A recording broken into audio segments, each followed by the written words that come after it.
Here Now we it's are. We should now be it's live live. now? Yeah. So I actually welcomed everybody into the webinar, and we weren't on air. How about that? It fooled me. I got fooled. I'm Steve Dotto. Thanks for your patience as we start a few minutes late with our webinar on solving the Evernote puzzle. I am your host today. I'm Steve Dotto, and I like to welcome you all there. And I have also with me co-host Diane Darling. Diane, now you can say hi to everybody. Great. All right. Yes, chat is now. Please let us know in the chat if you can hear us. Yeah, I can see that. From Australia. It seems to be working now. So folks, we are using sound. Sorry? It says I'm getting a note from Marie saying no sound. Okay. Yep. Here she says, now we're good. Yeah, good stuff. Okay, so let me fill you folks in on the environment that we're working in today. We're using Webinar Jam, which is a kind of a wrapper sitting on top of Google Hangouts. If you look on the right-hand side of your screen there, that's our chat window, and so you can interact with us through the entire webinar. Diane will be monitoring that chat room, making sure that if you're having any issues, they're being met, and also taking any questions that I'll be able to address as we move along. Now, if you do have technical problems, if the internet or the Google Plus Hangout gods are frown upon us and we have any technical issues, don't worry. The entire webinar is being recorded, and it will be sent to you. A replay will be sent to you about 2 hours after this webinar wraps up. So if life interrupts, if something gets in the way and you need to run away, don't fret. You will get access to all of the content. We're going to spend pretty much the whole day today, or the whole hour now, looking intimately at what I call solving the Evernote puzzle, trying to give you an idea of the different parts and the different pieces that Evernote is composed of. I'm sorry, I'm going to have to lean out here, because, and I'll speak quite loudly while I do it, because I want to ask the poll question, but my one system here is not doing that. So there we go. I'm going to ask you a question in the poll, which is, what sort of Evernote user are you? So if you can let me know there in the poll, if you can tell me how experienced you are with Evernote, we'll take a look, and it'll give us some nice feedback when we hit the halfway point of today's webinar. Am I missing anything, Diane? No, I think you're good. Good. So let's dive into things, and what I'll do is, let's take a look and see where people are from. Have they been telling us? It looks like we're getting through. There's not a lot of action happening in the chat. Well, no matter. I will start with the presentation side of the webinar today, and then we'll keep on moving. So let me just decide to share this screen here, and let us jump in, and let's take a look at solving the Evernote puzzle. Now, one of the things that I think is a big challenge for people facing learning about Evernote and kind of figuring out what's happening with Evernote is the challenge that Evernote is people try and classify Evernote, and they actually have a lot of difficulty. Just try and put Evernote into a silo. They say, is it an application like Microsoft Word or Excel, or is it like Dropbox? The thing about Evernote is really trying to pigeonhole it into any one space is increasingly difficult, because Evernote, I look at it as almost an operating system for our productivity life. What Evernote does is it's a storage system for all of our digital assets, any little snippets of text, web URLs, images, receipts, bills, letters, any digital bits of information we can store in Evernote. And Evernote is really a service. The key to Evernote is the fact that we sync almost all of our content through the web interface with our other devices. And so what Evernote gives us is the ability to access all of our stuff wherever we are and whenever we are. The key to Evernote is the fact that it's access to our stuff. And that means that the mobility is so important, because using Evernote within our smartphone becomes increasingly important, because we need to access our stuff when we're not near our computer. And so understanding Evernote from that perspective is really important. You know, I kind of make the analogy, and I don't know if it's a good analogy, but it's one that I like to do because I like food. But I make the analogy that Evernote is very similar to food. You know, there's lots of different ways we use food. There's lots of ways we prepare food. There's lots of things we use food for. Everything from sustenance to entertainment to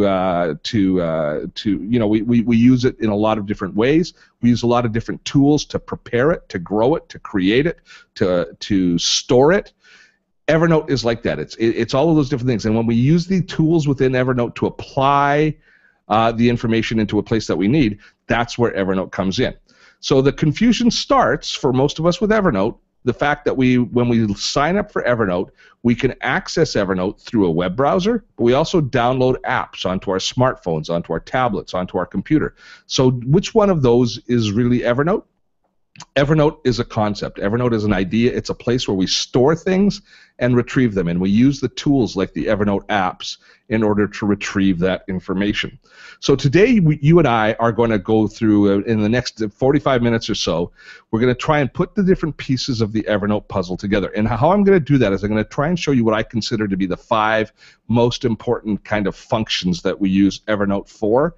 I'll do demos, I'll do real live demos of each of these functions and try and put them all into perspective for you. So the first that we use Evernote for is research, for gathering information. And I look at Evernote in a lot of ways as our digital bank account. All of our different pieces of assets that we collect in our lives, rather than storing them in our memory or storing them randomly in a whole bunch of different places on our computer, we consolidate them into a single bank account or Evernote account on the web, which allows us to access them from anywhere. So the first thing that we're going to be doing is researching and building that inventory of information. Then we have to be able to organize it and sort it. The most important thing about having a lot of information at our fingertips is being able to find the information we need when we need it. That comes down to organization. Then we need access to it when we are not at our desktop computer. So the mobility part of the equation, tremendously important. I don't think Evernote would be a tenth of what it is without the mobility integration. The integration itself. Every single major manufacturer of software in the productivity space is trying to figure out how to make their software work with Evernote, because Evernote is the 800-pound gorilla in the productivity space right now. So everybody from LinkedIn to task and to-do list apps like Todoist and Trello and Asana, to get calendars like Google Calendar and Sunrise Calendar, where they're all looking to find ways to integrate with Evernote. And finally, information is only valuable if we use it. And how we use information so often from Evernote is we collaborate with others. We share the information. How do we get it out of our silos? How do we get that information out of our Evernote accounts? And how do we apply it in the real world? How do we make it work for us? So those I consider to be the pieces of the Evernote puzzle. And I'll take you through examples of each and how each one fits. So I'm going to do this as a live demo. So if it breaks, it breaks, but it should work just fine. It'll take about 45 minutes. And here's a key. You have to recognize the fact that there is no right and there is no wrong way to use Evernote. You just use it. How I use Evernote might be very different from how you use Evernote, but I'm going to only show you how I use it because I don't want to tell you how you should be using it. But understanding what Evernote is capable of, what the end goals and what the tasks are that it will accomplish, will tell you how to implement it in your life. Because you don't want to change how you do things for Evernote. You want Evernote to come in and work the way you work and make you more profitable, make you more efficient, make you more organized. So that is our goal with it today, is to give you that level of understanding. Okay, it's time to dive into Evernote. So the first place I'm going to start is I'm going to look at my Evernote account right here. And let me just go over to my notebooks here and go in my inbox. So Evernote, those of you who have used Evernote a while back but haven't used it in a while might notice that the interface looks a little bit different right now. It's a little bit cleaner, a little bit more about white and getting white space in. The Evernote interface used to be quite cluttered, but Evernote feels that they should be more streamlined. So I'm using the latest version of the Mac version of Evernote that you see in front of you here, but the Windows version is very similar. One thing about Evernote that you need to understand is that it does differ slightly from environment to environment. So all of the Windows capabilities are not the exact same as the Macintosh capabilities, and all of the iOS capabilities are not the exact same as the Android capabilities. Evernote leverages and takes advantage of the unique structure and the unique capabilities of each operating system to make the product as good as they can on each operating system. So there's a little bit of an uneven playing field occasionally. Sometimes Evernote's better in Windows. Well, I don't know if it's ever been better in Windows, but sometimes it's better in iOS, and sometimes it's better in Android. We'll take that. We'll use that example. I'm not sure the Windows version is ever all that much better, but that's me editorializing. Okay, so we've got, if you look at the structure here with Evernote, this is the Evernote application that I've downloaded, and it's sort of like Outlook for those of you who've used Outlook. You can have different views and you can organize your data in different ways, but the basic structure is down the left-hand side are shortcuts and access to kind of the main areas within Evernote, my individual notebooks, etc. Down the center is a digest of all the individual notes, and then on the right-hand side side is the closest thing to a reading pane. This is where I can actually work with any individual notes. Along the top, I have a series of tools, and of course, I've got menus that I can apply as well. So that's the structure of Evernote as a desktop app. If I swing back into my web browser, I can bring up Evernote in my browser, and it looks very similar in my browser, although what Evernote's tried to do is they've tried to create a much more minimalist view in the browser. But again, I've got the main areas, and they've just reduced it a little bit, but I can do all the same functionality just by navigating through a few menus. But here are all of my notebooks, and then, of course, my reading area to the right where I have absolutely nothing in right now. So that's kind of the basic structure of Evernote. But I thought we would start today by taking a look at how I use Evernote, and it's something that I do almost every day with Evernote. And if we look at the basis of Evernote as being a collection system, it's like a data vacuum where we're pulling all the pieces of information together that we might need at some point in the future. We need a good and efficient gathering system to bring information into Evernote. So, Hey, Steve, yes? I'm just going to pop up here for a minute. It's a little tricky to see your screen. There's the webinar speaking notes to the side. Yeah, that's okay. Can you move that over so we can look at the Evernote screen? You will see. I'm just in my web browser right now. There is nothing to see. It'll be fine in just a moment. Okay. Yeah, it's those notes are there so that I don't get too off base. But it's people have mentioned it's hard to see your screen. Okay, it might be a little bit small because the resolution is as I screen share the full screen. That might be the issue. But we'll get in. We'll be into menus and being able to see the screens a little bit more clearly in a few seconds here. What I do for a living is I create how-to videos. I have a video channel that I publish videos on, about 3 or 4 videos a week of how to use different technology. So I'm constantly on a search to gather information. So I start out every morning browsing the web, looking for different stories. Sometimes I get bored and I don't look for I don't look for things to do videos on, but instead I might look for recipes to cook because I'm quite the amateur cook. It doesn't really matter what it is I'm searching for. The bottom line is when I find something valuable, I want to create a system where I can store it and find it and retrieve it when I need it in the future. So this morning I'm thinking it's getting wintertime here. I love ratatouille. I'm looking at some different ways of cooking and preparing ratatouille. So here I found this recipe this morning. Now, going into the Wayback Machine, say 6 years ago, if I found a very cool recipe online or something that I wanted to try, what would have been my system for saving it and maintaining it and getting access to it in the future? Well, I might have an online recipe book that might work, but let's just say I don't have that sort of thing. So I might choose to bookmark it. I might choose to save this as a bookmark. But anybody who's ever bookmarked anything knows that that's a terrible way to try and retrieve information, because things like this kind of spurious information that kind of comes and goes, we never find that again. We never find that bookmark again. Bookmarks work fine for going back to your bank account or something like that, but they don't work great for this kind of transient information. So a lot of people say, well, you know what? I will take this and I will email this URL to myself and I will send it to my email, which on the surface sounds like a brilliant idea.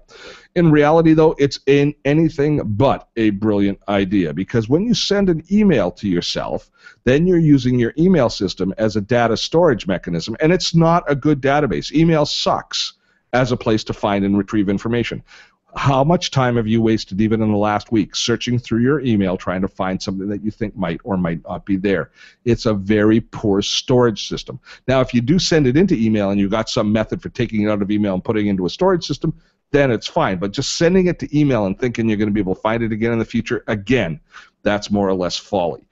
So the more creative people said, you know what I'm going to do is I'm going to take this URL and I'm going to copy it, I'm going to paste it into a document that I can save. And that's actually a pretty good idea, except it's very labor intensive, because now we have to name that document, we have to file that document and store that document in our computer in a way that we can find it again, and then we also have to type in some context, because just looking at a URL is not going to tell us what that URL is, so we're going to have to create a framework around it. So it's labor intensive, it might work, and it's actually what I used to do, but it's not the best way to do things. When Evernote was Evernote released a couple of years ago an application that when you install Evernote, you can install it for free. It's called the Evernote Web Clipper, and you can barely see it here. It's a little elephant up here right in my screen here. And when I saw this app for the first time, or this feature, I think I wept with tears of joy because it was so beautiful. I will show you how it works. The Evernote Web Clipper installs in all of your browsers. It'll install in Safari, Firefox, Chrome. You can install it in any browser. And when you find a document that you're interested in saving, you simply click on the Evernote Web Clipper, and it launches this little dialog box that allows you to take this document and store it in your Evernote account automatically. And it gives us options for how we're going to save it and where specifically within the Evernote notebooks it's going to be stored. So the first thing I can do is just click the article, and you can see it's marquee the article itself here. I can also choose something called a simplified article, which is actually a thing of beauty. You know how every website has all of this wrapper of ads and all this other crap?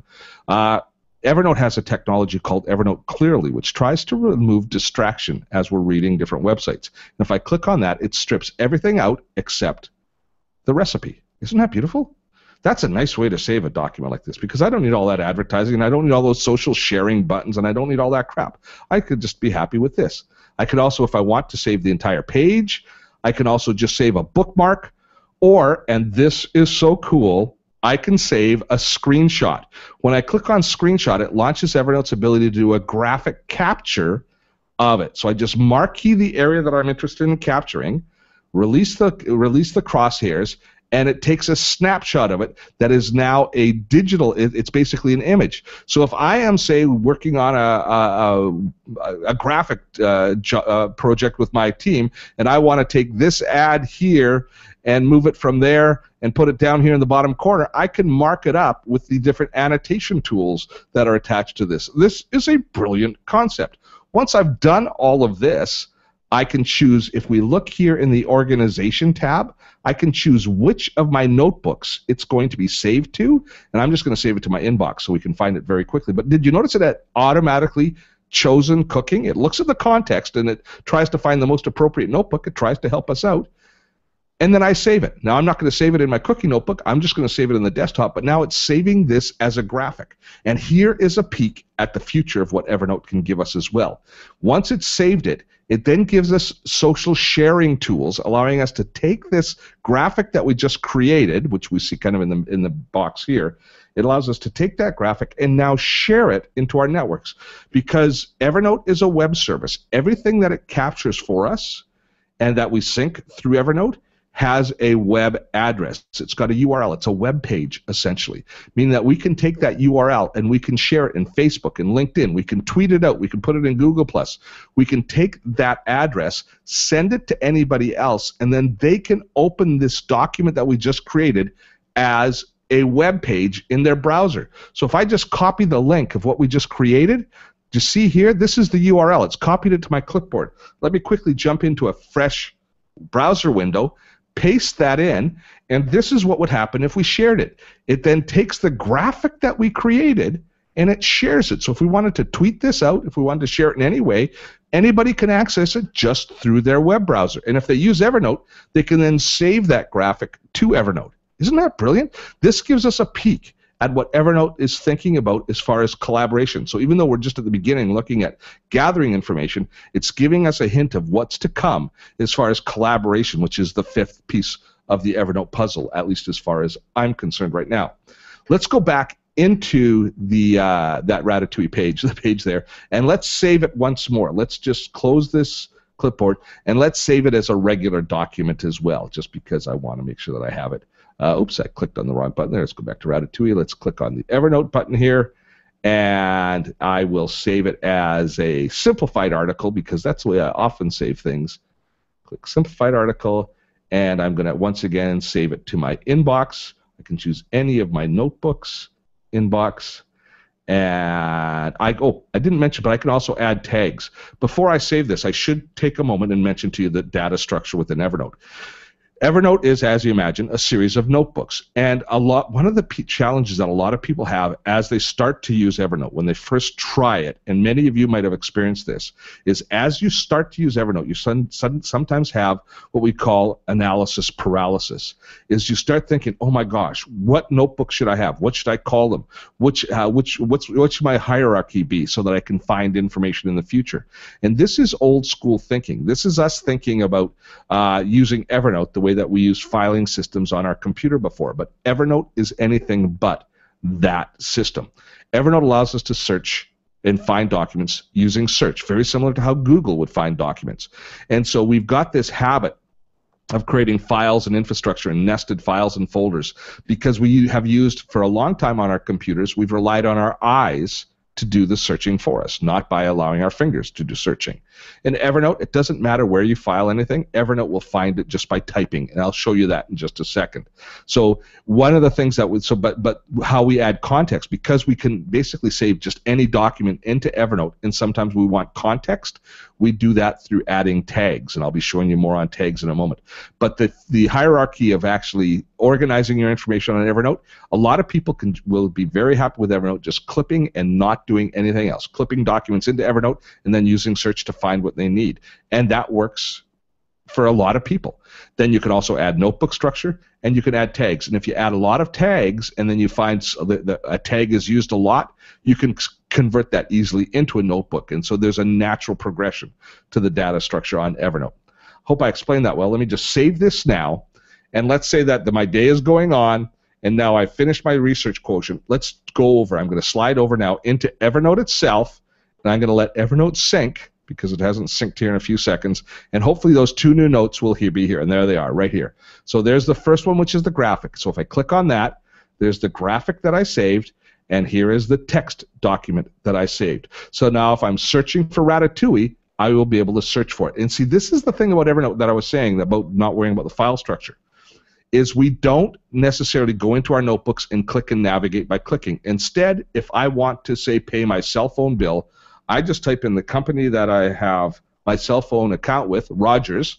There it is right there. And just see as I type in the Roger, just see how the predictive text is happening, and it's bringing forward all of my different bills that I've already stored in Evernote. So it doesn't matter where they are. It doesn't matter if I put them in a notebook that's for bill payment or not. It finds my bills and lets me navigate to them.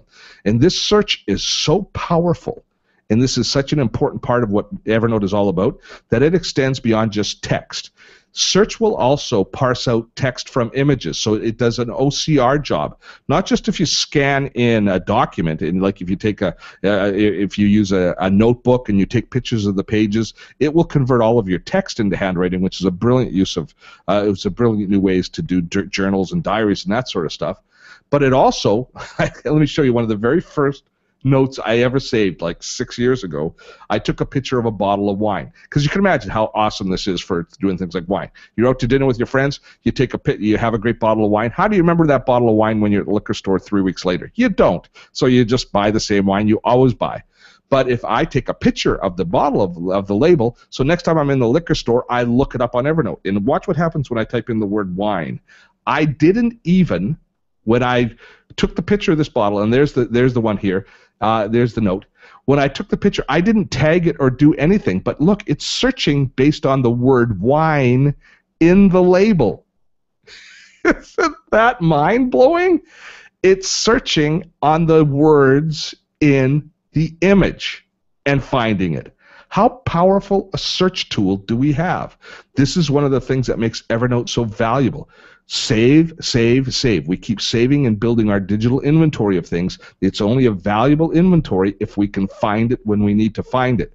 Evernote is the king of search, so it finds it if we saved it. I just love that feature.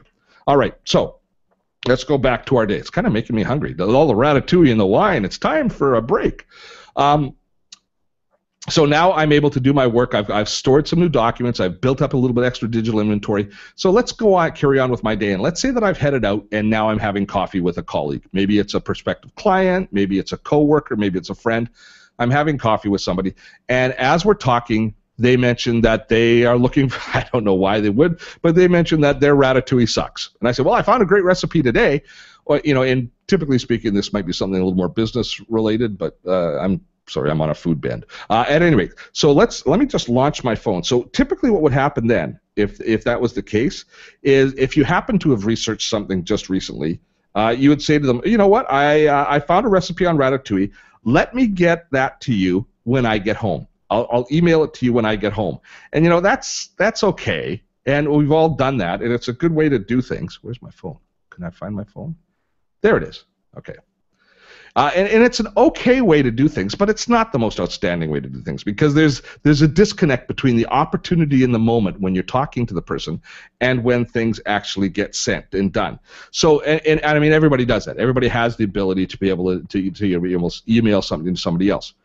But this is what happens if I'm sitting down with you and having the conversation, and we say, oh, you know, I found a great recipe for ratatouille.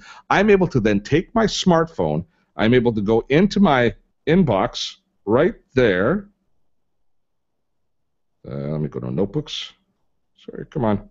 There we go. Inbox. And if I look in my inbox, oh, I've gone to the wrong one. I'm sorry. Back.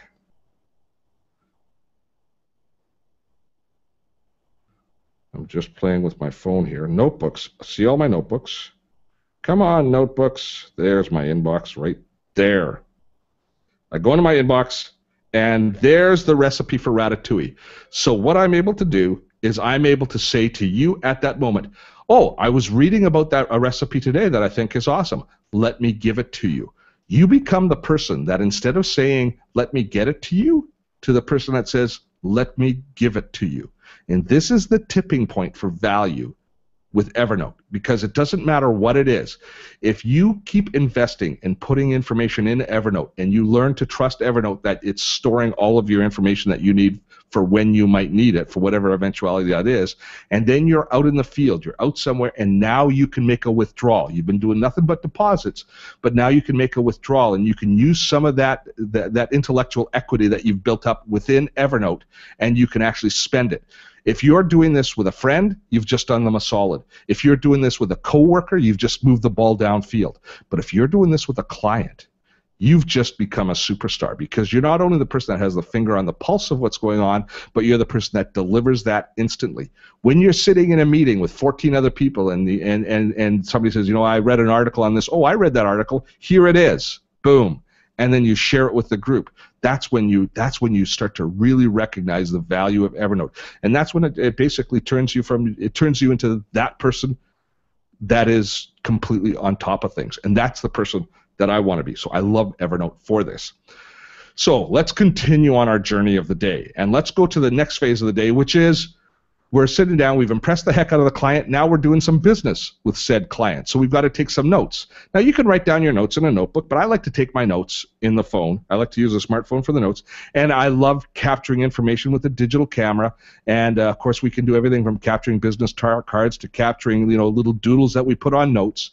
But I also like to take advantage of the different capabilities built into the operating system. So Evernote itself will capture photos, it will capture business cards, it will allow us to type in text, it will capture audio tracks so you can narrate things into it if you choose, but it also respects the the dictation capabilities that are built into both iOS and Android. So if I'm taking a note with you, I just tap in the note title, and just see the little microphone icon there in the bottom of the screen, on the bottom of the phone. I'm just going to tap on that and say, information about new webinar. And I just love how the dictation works. So now I'm going to go in and I'm going to edit the body of the note itself. Send Bob a complete description of the agenda for next week's webinar, period. Make sure to add a smiley face to the very end of it. There it is. Dictation works. I've got the note ready to go. And you know the cool thing about doing dictation is when you look down and type on your phone, there is a social price now to be paid for the distraction of looking down at your phone. We're becoming so intolerant of people multitasking with us that when anybody looks at their phone while we're in a meeting at all now, we almost consider it to be rude, even if they're doing something that's engaged with the conversation that we're in. When you're doing dictation like this, you can maintain eye contact. You can keep looking at the person you're talking to, and you don't pay nearly the same social price. It's not the same stigma attached. And plus, it's just super efficient. I'm going to save that note. I've just tapped on save. And so what will happen is we'll see momentarily, or we might see at the very top. If we go back to the inbox, we'll definitely see. Let's go back here to the interface. We should see, there it is at the very top. You see the little wheel spinning? It tells me that it's syncing. So we've now taken our meeting notes and we're heading back to the office. Well, let's you and I go back to the office right now. Here's our Evernote account. We've returned back to the office. I'll run a quick sync here, and here's the new note that we just took. Send Bob a complete description of the agenda for next week's webinar. Be sure to add a smiley face to the very end of it. Isn't that great? Think about what we've just done in the past 20 minutes. We have collected information from the web and put it in a place that we can find it whenever we need it.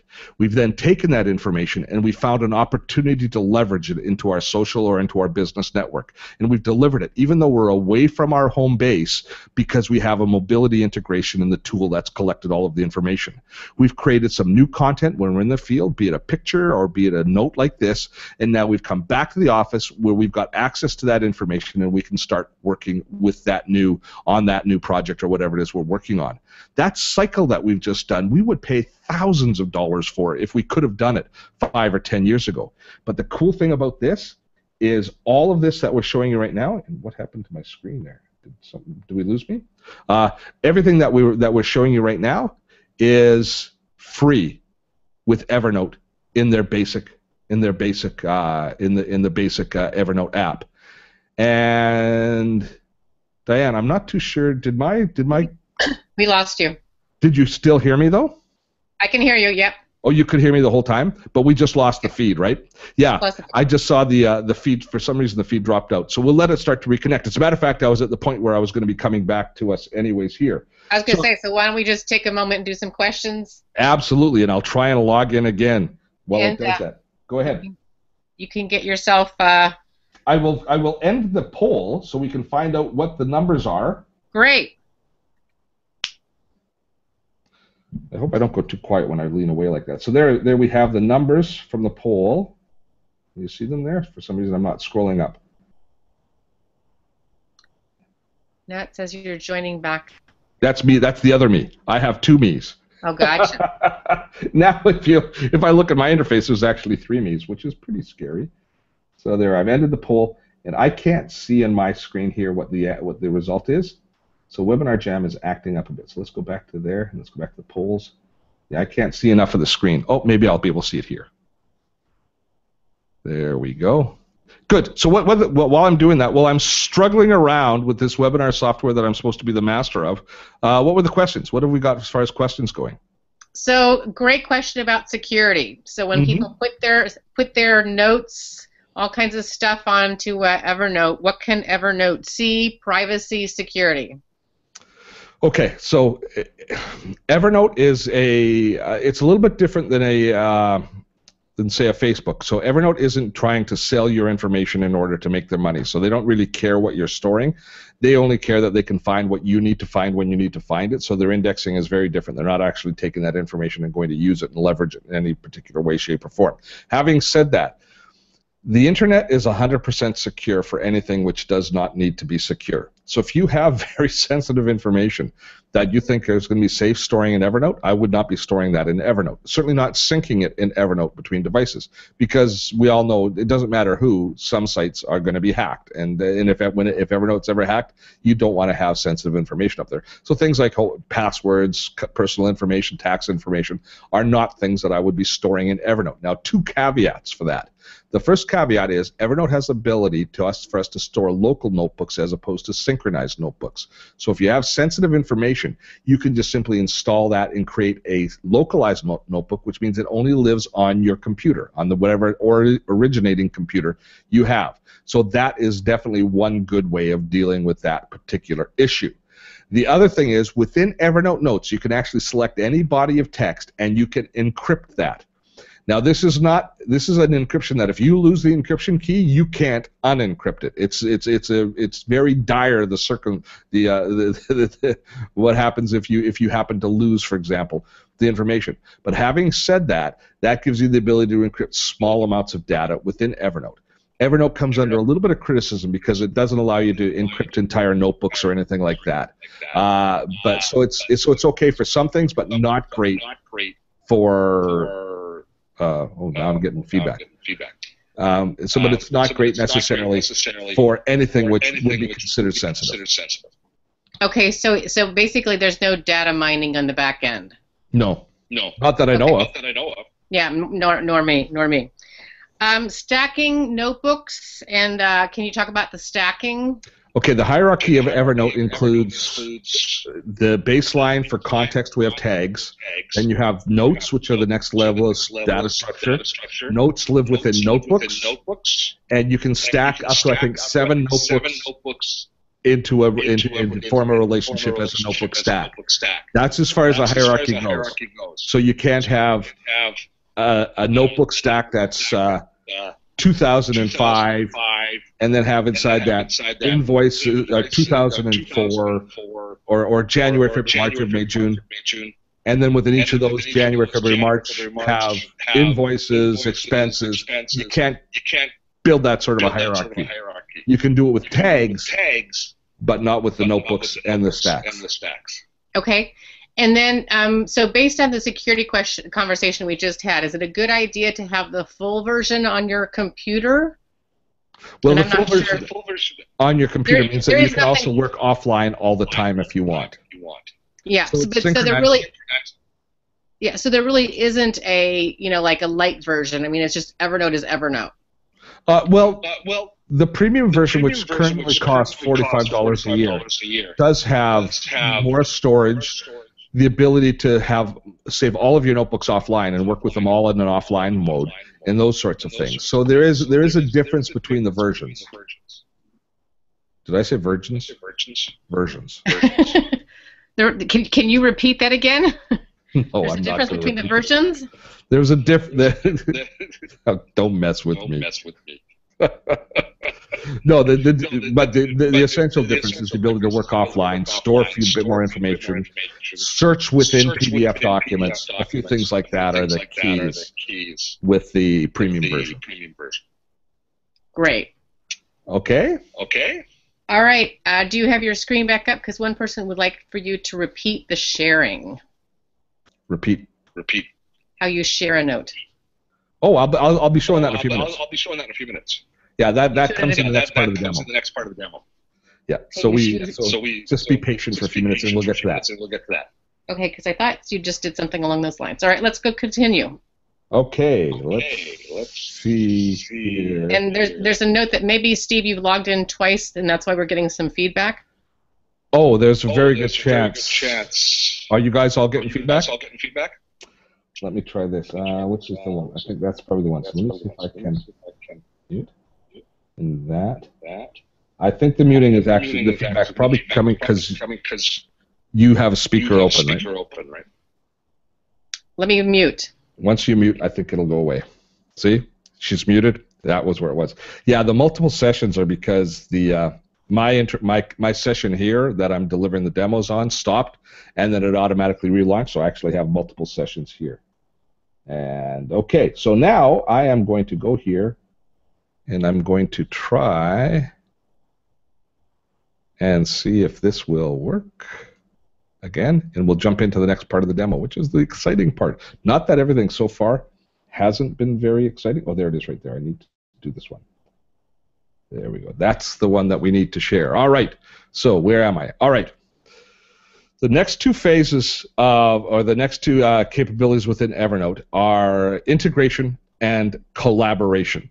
And to start with the integration, let me just check my notes to make sure that I am on track here.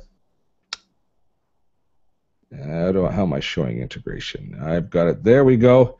Yes. All right. So in the integration side of the piece, what Evernote does is they look for the almost every app that I know of, at least in the productivity space, tries to make itself work with Evernote.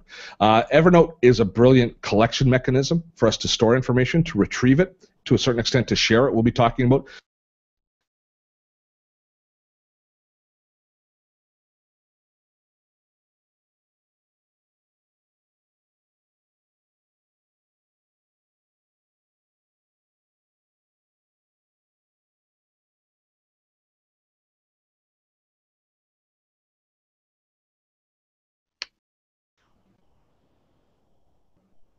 Steve, we don't have sound. No, as a matter of fact, my system here went completely down. My delivery system. Do you have me now? We do. Is everybody there? What a nightmare. Remember how I said that Google Hangouts is just the bomb? I'm being taught a lesson in cocky. Okay. So do you see my screen now? Yes, you do. Okay.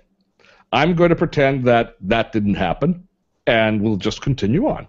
So all of the different apps, productivity apps, try and find a way to work with Evernote. Now, Evernote is great for sharing, for collecting information, sharing information, but what it's not great at is being a task app, actually managing us through tasks or calendar items, or keeping us on schedule. But we collect so much information into Evernote for all of those different activities. So let me give you an example. While I'm sitting there taking notes in a business meeting, some of the notes that I'm going to be taking in that meeting are going to be ultimately tasks. They're going to be action items that we have to apply later. So typically what might happen in the past is I would sit there, take notes in a meeting, return back to my office, and then I would open my task app and Evernote, and I would migrate the tasks manually from Evernote into the task app. But that doesn't give us true integration. There are systems and services that will allow us now to take Evernote and have it actually connect to other apps. And the one that I'm going to show you right now is this one here called Task Clone. Now, Task Clone is basically a conduit that will allow us to take notes out of Evernote and sync them to a variety of different task and to-do list managers, including Asana and Trello, pretty much all of the ones that, pretty much any task and to-do list manager you can come up with, or it'll also allow you to sync items to Google Calendar. And you can start and try it for free. It costs about $14 a year for the full-blown version, so it's a fairly inexpensive app to install, but it does one simple thing. It takes information from Evernote that we demark as being for one of these other apps, and it migrates it to it in a form that can be applied.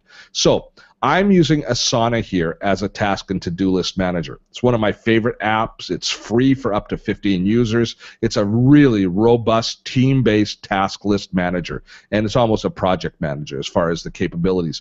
So this is a place that I would put a lot of tasks and to-dos. If I'm taking the notes, I'm back in Evernote now. As I'm taking notes in Evernote, I've created an integration using Task Clone between Evernote and Asana, and here's how it works. The first thing that we do is we choose anything that has to be a task within a note, and we apply the little checkbox, which we have this checkbox tool within Evernote that allows us to make quick checklists. So what the system does is it says if it sees a checklist item in a certain type of note, then those are actually tasks that should be sent over to the task manager. Now, the type of note that it's doing, because if it did this for all notes, it wouldn't be useful for creating just checklists. So what we do is we use the tags. Remember how I said the tags provide context? The tags here provide the context. If I type in to Asana, which is the tag that I have designated, oops, I'm going to make that to Asana, not to Todoist, because I use several different ones here. To Asana. To Asana. So what happens when I apply the tag to Asana is a very special sequence of events begins. Evernote recognizes that the tag to Asana refers to a note which should be referred to Asana. So through Task Clone. So it basically makes a phone call to Task Clone and says, yo, Task Clone, I got a delivery for you. And Task Clone says, I'll be right over. And then it comes over and it gets the note. It gets these documents from, or it gets the items from the Evernote task list. And then it takes them and it moves them over into Asana and applies them in Asana. Now, how do we know that it's done this? What will happen is it will give us basically a receipt. And the receipt is going to be a little brackets with the letters TC in the middle once it's completed. Now, it takes a few seconds, and the Internet's running a little bit slow for me right now by the fact that we've been kicked off a few times. But let's see if it's synced yet. And hopefully, no, it hasn't. We'll try one more time. Come on, baby, do this for me. Just one time. It usually takes about 30 seconds. Let's go over into Asana. Refresh Asana one time just in case it happens to be. We can see it here. Have a quick look. See. Yes. No, it's not there yet. Back here. We'll try syncing one more time. Come on. I know you can do it. Yes, it's done it, although it's having trouble resolving the note. Right there it is. So you see the little TC there? That tells me that it's now sent this to Task Clone. And Task Clone has taken it and delivered it to Asana. So now when we go back to Asana where we just were, look there. There's all of those notes in Evernote with a little EN telling us that they came from Evernote.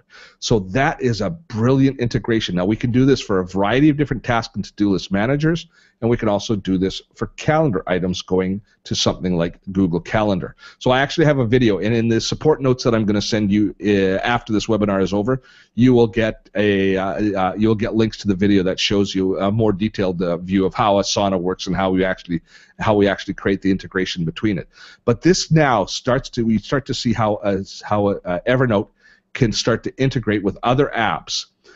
This is just one example. Another really good example is what's happening with the Evernote business card scanner. So Evernote has built into it, in both the Android and the iOS versions, a business card scanner where you take a picture of a business card. As soon as you've taken the picture of that business card, it then goes to LinkedIn, pulls the information about that person from LinkedIn, it parses out all the information on the business card, and then creates a contact record for you, which it will export to your contact manager, as well as creates an introduction to the person on LinkedIn. It's very cool.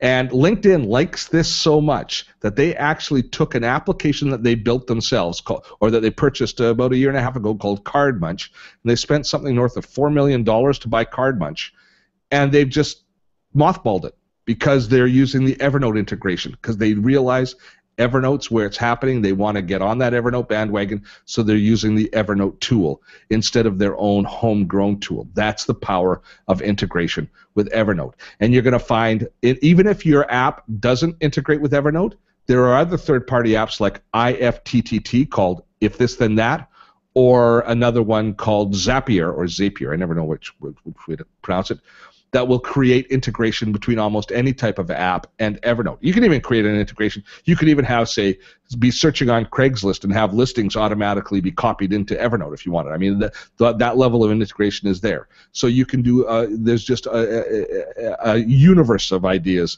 of ways to get information into and out of Evernote using these different integrations.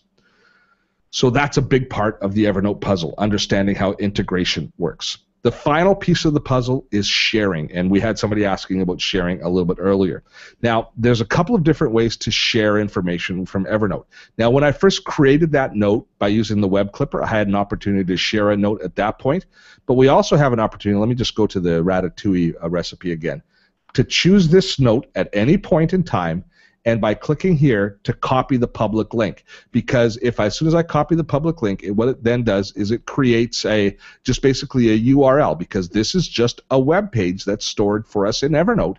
We can copy that public web link, and now I can go into any web browser, and I can share this web link. So we can share this link in Twitter, we can share it in Facebook, and we can share it on our blog, we can share it anywhere, and have people be able to access the information here. I use this same technique for the course that I'm going to be talking about in a few moments. Every module of the course that I deliver, I send out as a shared Evernote note, which is a brilliant idea. It's a brilliant way to do things. So we have these abilities in here to be able to share it. And you could also share directly out to different social networks should you choose to, or just copy the link and then use it however you choose. So this is a very simple form of sharing. Now you need to understand that this is just a shared document now. If somebody takes that document, they can save it into their own Evernote account, they can edit it in Evernote, but it doesn't change the originating document. Your document is still the exact same.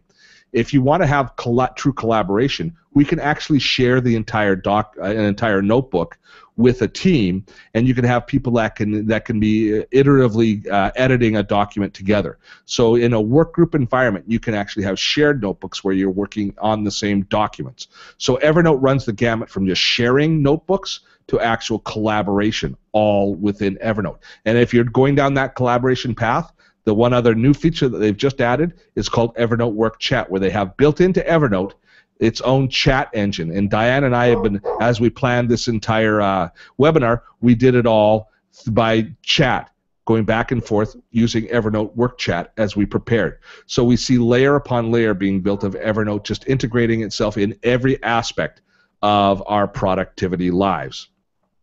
And that kind of brings the pieces of the Evernote puzzle to a close. But let me just recap. We started out by looking at the Evernote web clipper, which allowed us to bring in valuable information and to basically make an investment in our digital bank account.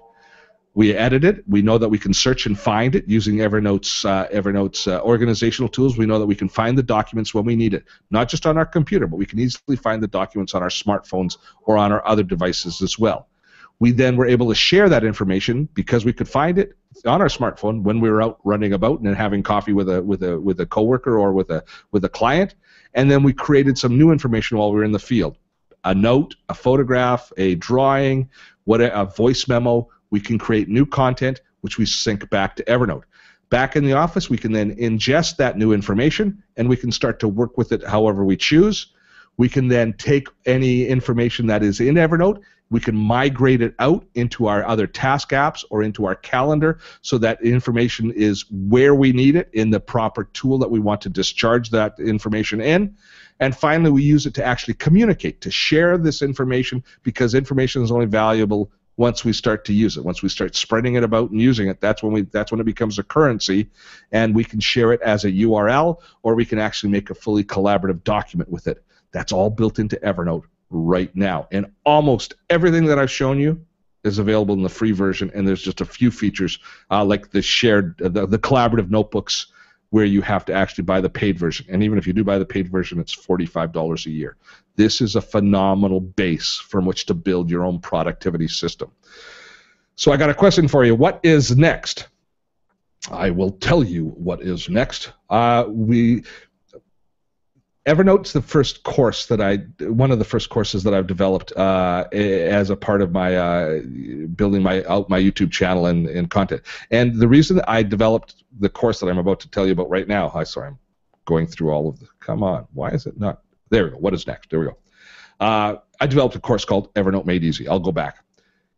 This course is a 10-part course, which is basically a brain dump of everything I know about Evernote. Now, the reason that this course came about really is as a result of my YouTube channel. Every time I post a video on Evernote, it goes through the roof as far as numbers. It gets lots of comments. So the community has basically told me that they're very interested in this course.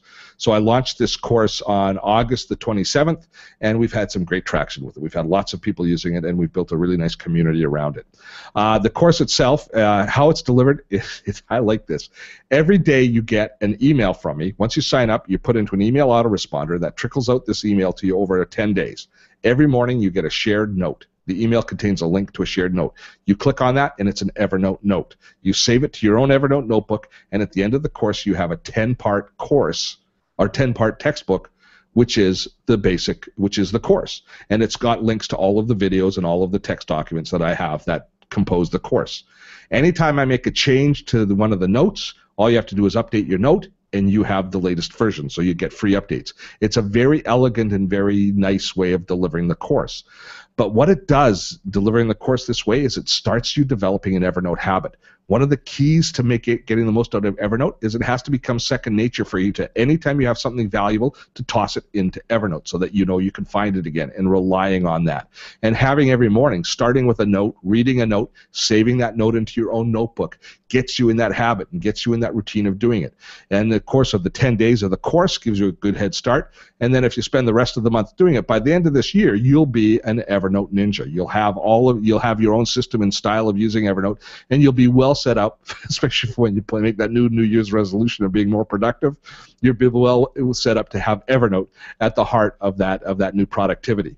So that's what I hope you do is take us up on the offer, spend a month with Evernote, and then and see how it goes. The nice thing is we have a 30-day money-back guarantee. So if in the month, if you decide that it's not for you, you get your money back, which I'm happy to deliver, but I actually haven't had to do yet.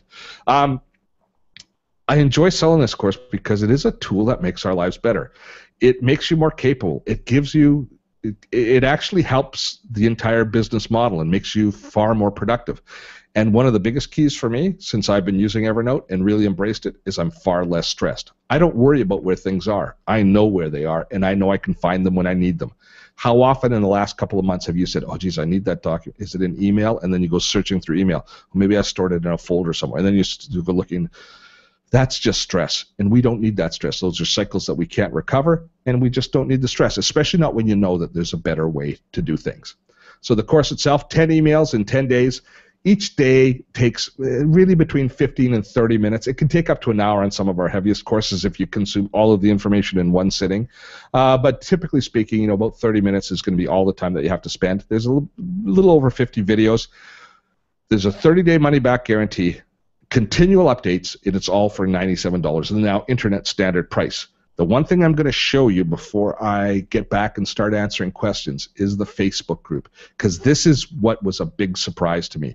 I mean, I knew that we had to create a social connection and a place for people to come, but this Facebook group, which now has, we started it in September, now has 451 members, is become this incredible community where all of the students of the course are sharing with each other. And you can see every single post that's put forward within a few hours has multiple comments, because everybody's putting forward an idea. How should I do this? What do you do about that? And rather than having me answer all the questions, the community is answering questions of each other. Because remember what I said at the beginning, there's no right and there's no wrong way to use Evernote. It's just however it works for you. But hearing how other people do it puts it in a different light and can really give you the ideas of how to leverage it best. And this community has become that, as far as I'm concerned. Like, here's a person asking for help. Within a few hours of asking for help, there was 6, 7, 8, 9 comments.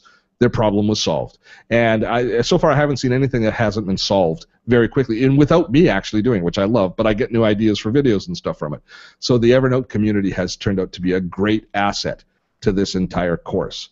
So if you're interested, let me just jump over and how am I going to do this, because I don't have the, I know how I can do it.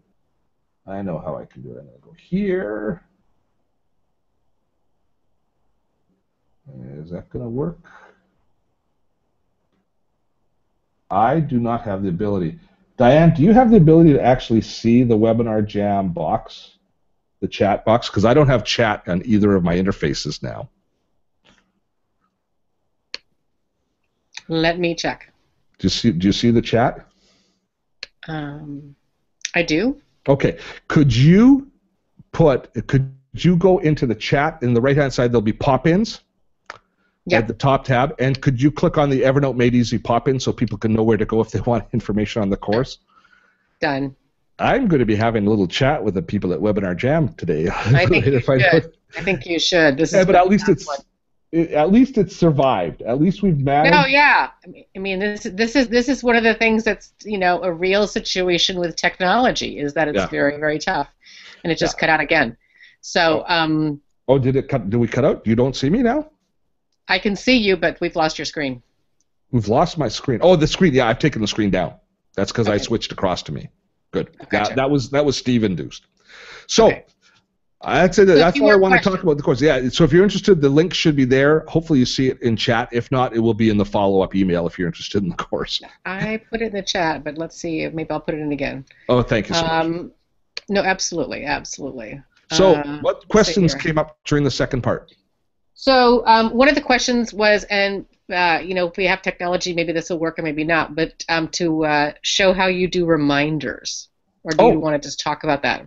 The reminders in Evernote are a very simple and basic reminder system. So basically, with any note, you can simply click on the Reminder tab, and it will turn that into a reminder where you can assign a date or a time for that to come up. And it just comes up as a notification in your notifications on whatever computer system you're using. Having said that, if you use a tool like Sunrise Calendar, which is a really nice calendar tool that integrates with Google Calendar, you can actually have those reminders be sent out and synced with Sunrise Calendar, and it be migrated to your calendar as an event on your calendar. So there's a few different ways to use it. The reminders in Evernote are just simple, very basic reminders, should not be confused in any way, shape, or form with a real to-do list manager or with a real calendar app. Yeah. Okay. And can you want to talk? I can talk. Well, grab a drink of water. One of the things I absolutely love about Evernote is they give you an email. And so when I get emails into my regular Gmail account that I don't necessarily need to keep, leave them in email anymore. I forward them over to Evernote, and Evernote stores. Maybe it's a flight itinerary, maybe it's expenses while I'm on the road, or something like that, and I can use Evernote as the holding tank for some of those. That was one other question. Yeah, and that's a built-in email address that's built into Evernote, so you can forward any email out of any email application. I use it for all of my bills. That Rogers bill that I used in the example early on, that came to me as an email. As soon as I get that as an email, I just forward it to Evernote, and we can actually, through the addressing, through the subject line, determine what tags and even what notebook that note ultimately lands in. So you can use it as an automatic filing system from that perspective as well. Great. Do you want to talk a little bit about someone who wants to go into a paperless office? What would be some recommendations that you have to create life as a paperless office with Evernote? Paperless office is a little bit of a misnomer. Yeah, I agree. Paperless office actually isn't. Paperless office means that, is what it means to me, is that when you need to find a document that's an older document, that you find it in a digital version on your computer as opposed to going through the paper in the back room type thing. So the key to the paperless office is things like the Evernote email address, where as bills come in and as invoices come in and as all of these different documents that are part of our legacy of our life come in, we then send them to Evernote and we file them and we tag them in Evernote so that they can be found. That's number one. Number two, the second part of the equation for the paperless office is, typically speaking, you have to have a fairly good and robust scanner, because there's still some paper documents that come in, and each of those documents that come in have to be scanned. I've got a good friend named Brooks Duncan who does, his site is called ScanSnap. There should be a link in the email. If not, I will add it. But Brooks does a wonderful job of teaching the paperless office. And actually, if you go to my website, dottotech.com, or you go to my YouTube channel and search for the paperless office, we did an hour webinar on nothing but Evernote and the paperless office. So we walked chapter and verse through all of the different things that you need to do to use Evernote as the basis for your paperless office. So there's over an hour of content there. I won't spend a lot of time reiterating it now, but the keys are to consider that it's more about making sure that you get everything into Evernote, stored in Evernote, archived in Evernote, backed up, because now we are concerned about backing it up, making sure it's done there, so that you can access it from Evernote when you need to look for that document in the future. That sounds great. And any possibility you can do a demo of a handwritten note and sending it to Evernote? I could, but I'm not going to. But I will tell you. But again, if you visit my YouTube channel, I've got a video on using the Moleskine, the Evernote Moleskine notebook. So Moleskine has got a special notebook that is designed for Evernote that has little tags that you put on notes, and it then takes those tags, and those tags become, those little stickers become tags to help you archive information as you bring it in. And it's completely designed for you to take a camera. And the reason I'm not going to do it is it's very it's you kind of got to be set up for it and have good light on the note. And I don't have a written note. But at any rate, I do that in that demo where I actually take a picture of a notebook page, we see it, and then it doesn't happen instantly. Evernote doesn't go through it and then allow you to search on the text of the handwritten note instantly. But over time, over a few days, depending if you're premium or the free service, it takes and it digitizes all of that information and whatever words it can glean from it. Sometimes with our handwriting, it won't get every word, but it does allow us to then search on the text of those words by actually writing. So for people who are journalists, for people who like to live in a paper world and they take copious notes, this is actually, Evernote actually becomes a really viable option, because every day when they finish taking their notes, they can use their digital camera, or they can set up a little scanning station where they take pictures of each page of the notes. It's now time-stamped, and it's going to be searchable, so that if you think about, if you've got a lot of notebooks and you think, oh, it was about 3 years ago or 2 years ago that I was talking to Steve Dotto, what notebook is that in? And you spend as much time looking for an email as you do in your notebooks. Which notebook is it? And you're flipping through the pages, then you're walking down memory lane. It all might be nice and fine, except finding what you want is a pain in the rumpus. So this way here, you're now able to search back on all of your notes, and you see the handwritten note as well as the text. It's kind of brilliant. So one last question. Does the task list work with Outlook? I believe so. I believe Task Clone will export into Outlook. Let me just change. Let me just search. I don't see why it wouldn't. says over 40 apps. Does it tell me which apps? So I believe TaskClone does, but we just have to take a look. There are definitely in Evernote integrations into Outlook. There are a variety of different ways to get it to connect with Outlook. Yes. Great. Awesome. Well, anybody else have one last question before we wind this up? Thank you so much for coming. I'm so glad that your system is working. This is why you need to have a second person present. I can't believe that. I've got a black bar where the chat should be. Yeah. No. I wouldn't decide myself. I tried one or two of these when I started my business 12 years ago by myself, and I nearly had a nervous breakdown. So yeah, you definitely want to have somebody else working with you. Well, as I said, in the webinar space, you got the 800-pound gorilla that is kind of the GoToMeeting and GoToWebinar. That's very expensive solutions. We're using the Google solution here, using the Google Plus Hangouts, which I think ultimately is going to win. But you get what you're paying for to a certain extent sometimes with the webinars the way they come out. But this is actually, I've probably delivered 30 or 40 webinars. And I've only ever had 2 times that and usually it's user error. There's a couple times that I've had issues that I've made mistakes. This is the first time I've actually been kicked off of my own webinar and had to come back in. So you're all special. Thank you. Oh, isn't that wonderful? We'll have to have a chat with Webinar Jam when this is all done. Oh, I plan to. All right, everyone, thank you so very much. Thank you, Steve, and have a great evening wherever you are, or a great day for you folks down under. And thanks again, and have a great day. We'll talk to you later. Okay, that's it. And just a reminder to everybody that you will be getting an email in about 2 hours, which will be a follow-up with all of the links. And so, Diane, thank you very much for hosting this. I appreciate you sharing this all with your community, and I certainly enjoyed it. You're so welcome. Until next time, have fun storming the castle. Take care.